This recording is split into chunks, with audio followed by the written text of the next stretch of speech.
Now you understand about law of attraction, don't you? And now you're understanding a bit about your disc, choosing your thought, your relationship with who you are, yes? You have a sense of momentum. So you're understanding momentum of thought. So now you understand all of the elements to become a deliberate creator of your own experience. We're eager to talk with you about anything that matters to you. Don't worry about us. We will wedge our message in the crack. It is our expectation that together we will discover new nuggets of refinement and new methods of application.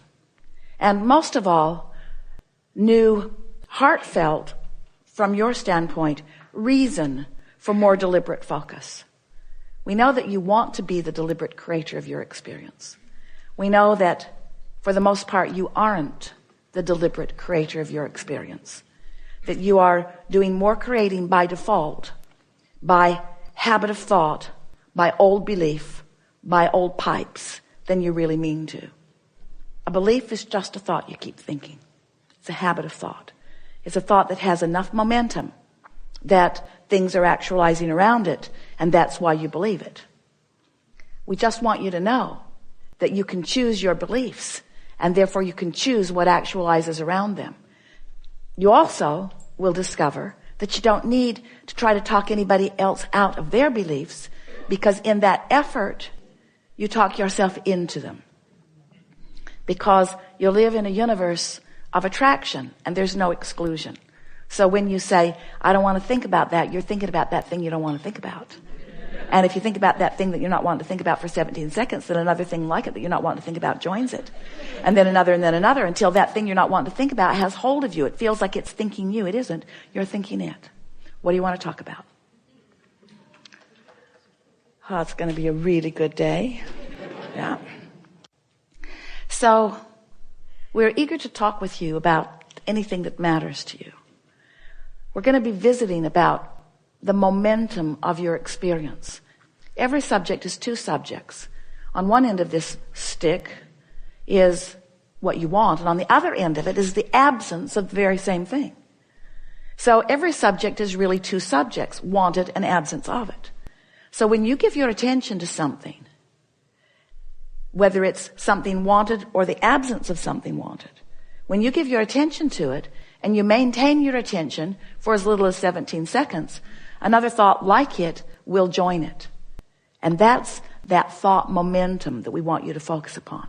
Hold that thought for another 17 seconds, and another thought like it joins it, and another 17 seconds, another thought. And by the time you cross the 68-second mark, 17 seconds, you've got 17 seconds to decide the momentum of a thought. And if during that 17 seconds you stay with it and another thought joins it, now that thought has more power.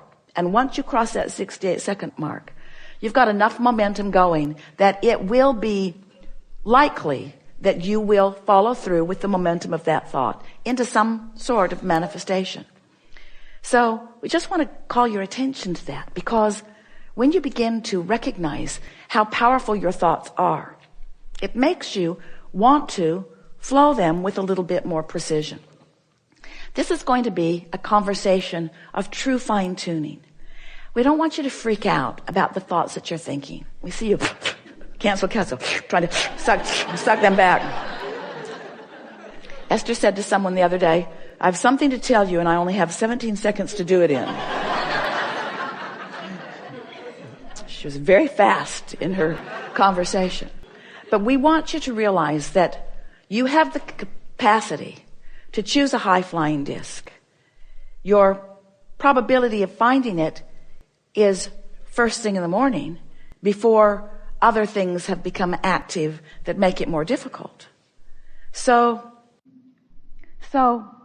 let's say that you're disappointed in something. Doesn't matter how it came about. Maybe somebody told you something, maybe you observed something, but you're feeling disappointed about it. And as you begin to feel that disappointment, you've got 17 seconds to head it off.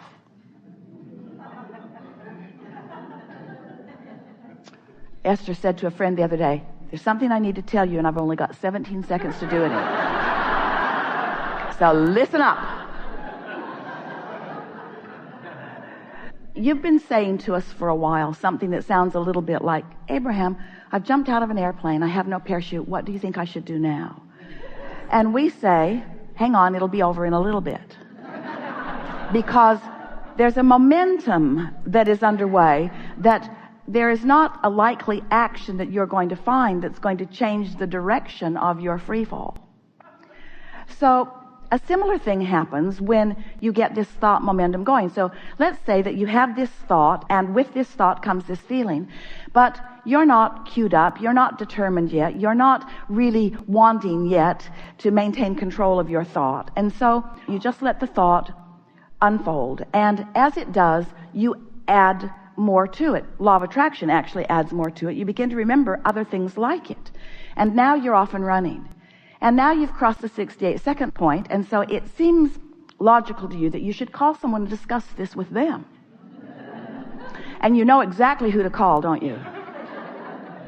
You know who to call.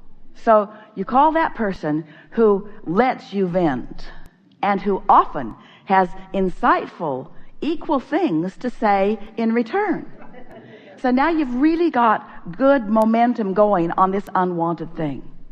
We just want to point out to you that that's what carving that pathway is. Been telling the story of some pipes in Texas that help a pond function. Some pipes draw water out into a filter, and then other pipes allow the water to go back in. It's the filtering process for this pond. The pond got all cloudy because some of the pipes were clogged. And we say they were clogged from neglect. So we want to say to you that you've got some clogged pipes about things that you want because you don't think about the things you want. And you've got some open pipes about things you don't want because you give it a lot of attention. So we're suggesting that you let the pipes that lead where you don't want to go just clog up from neglect while you open the pipes to things you do want with your thought. Don't you like the picture of that? The other day, Esther was visiting with a friend, and they had such a synergy going, so much good momentum going. The words that they were saying, it felt so good. Energy was running all through Esther's body, and it occurred to her, this feeling of this energy running, by the time there's enough momentum going, it was way more than 68 seconds. It was a minute or 2 or 3 or 4 or 5 or 10 or 15 or 20. It had been many minutes of staying in this high-flying, good feeling. And it occurred to Esther, can you imagine what we are doing with those pipes? If it feels like this in our body, where's this energy going? It's going outward into the universe. It's opening pathways. It's opening pathways between where I stand and where I want to be. Pathways that law of attraction will cause rendezvous all day, every day. So, expansion is happening. Your own expansion is happening. Not for expansion of the universe are we delighted about your willingness to understand this, but for the deliberateness of capturing your own moment by moment joyous experience. It's supposed to feel good to you. You're supposed to vacillate between something that's really fun and something that's interesting, something that's fascinating, something that calls you. In other words, not one of you said, I'll go forth and I'll be the one who suffers. I'll go forth and I'll stir it up, and I will deliberately hold myself in vibrational resistance to my own expansion. And so I'll have a lot of struggle and a lot of pain and a lot of grief. And when others look at me, they'll feel better about their lives. None of you said that. What you said was, I'll go forth and I'll come to new awarenesses, and I'll feel the vibrational difference in the newness, but I'll find a way to focus until I make it my own vibration. And when I do, then manifestation will come as demonstration, as actualization, as manifestation of the thought that I've been holding.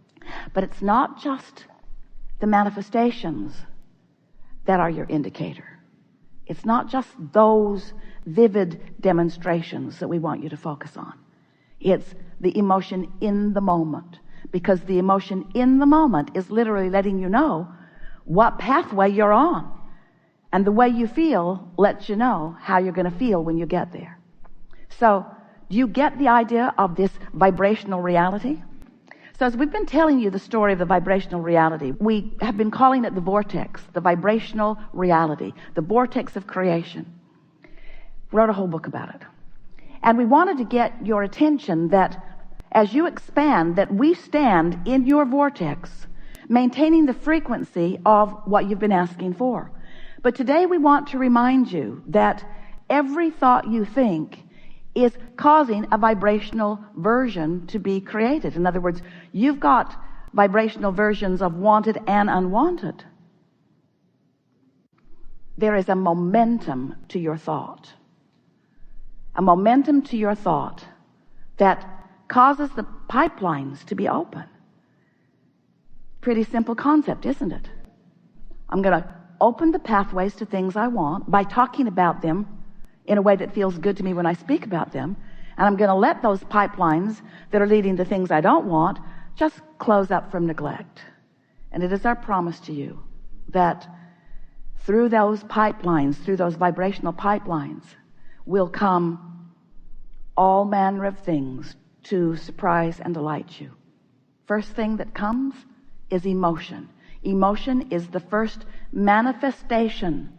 We want to call emotion a manifestation. What could be realer than that feeling of love, or that feeling of appreciation, or that feeling of passion, or that feeling of worthiness or eagerness or clarity? What could be a more tactile, visceral demonstration or manifestation than the emotion that is rippling through your body? Are you willing to call it a manifestation? We don't care. We're calling it a manifestation. Emotion is the first manifestation that lets you know the direction of your thought. And it won't show up immediately. You have to be sensitive to it. In other words, if you wait until the momentum's really going before you recognize it, now it's harder to stop. Imagine being in San Francisco, your car's perched on the top of the hill. And just to demonstrate to yourself what momentum is, you bump it a little from behind. And then you come to your senses because you realize what's going to happen because you're smart. And you step right out in front of the car and it bumps up against you and nothing happens. You stop the momentum before it gets started. But what if you were waiting at the bottom of the hill for that car? You have a different feeling about momentum at the bottom of the hill, don't you? So we're suggesting that the sooner you catch the momentum of a thought, so that you know if it's a thought that you want to perpetuate or cease, whether you want to turn the other cheek. Jesus had a really good idea. Whether you want to give your attention to it and therefore perpetuate it, or whether you want to withdraw your attention from it and cease your vibrational and subsequently manifestational relationship with it. Clear, isn't it? It's so clear. We have enjoyed this interaction immensely. We are eager to talk with you about anything that is important to you. There is nothing that is off limits. You're going to notice about us that we are not going to eagerly pursue a discussion on things that may be opening pathways or keeping pathways open or adding momentum to unwanted things. While we do understand that step one is an important part of the equation, we'll hear you briefly, but we really would like this gathering to be for you about feeling the momentum of open pipes toward what you want. We would really like this gathering to be a resetting of your vibrational button. We would like you to leave this gathering at a different vibrational frequency than you began with here today. And we are excited about not only how it feels while that's happening, but what comes next and what comes next and what comes next and what comes next. Because there is a certain momentum that will demonstrate itself to you, which will return you, our favorite part, to your understanding of your worthiness, to your understanding of your value. Because there is nothing that makes you feel more worthy than to sift and to decide, and then to deliberately align and know that you have, and to feel the satisfaction of that alignment in the moment and moment and moment and moment, and then to